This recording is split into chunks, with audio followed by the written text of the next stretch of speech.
So, ayan po, naluto ng ating pakbet, no? So, siyempre, ang ating kaugalian, titirahin na natin to. Pagkaahon pala. So, patayin muna natin po ang ating kalan para safe.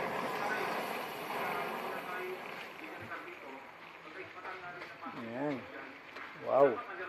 Yan na po ang itsura ng ating pakbet. So, lasa na lang po ang titignan natin. Titikman natin kung ano ang magiging feedback ng ating luto. So, ayan na. Pangit daw lasa. Yan agad ang sinabi ng aking Junakits. Basher talaga yung Junakits ko nito eh.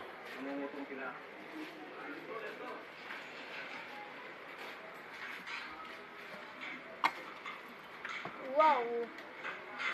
Wow, kaganina sabi mo pangit lasa.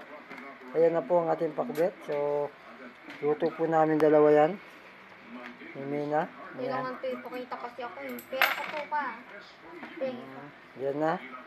Kakainin na po natin siya.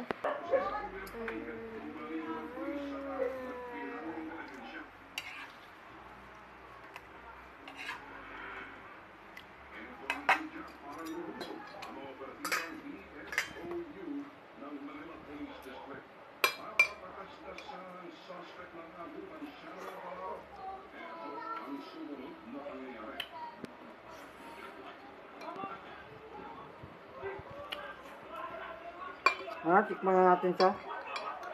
So, kanina ko pa binibidyo. Panalo.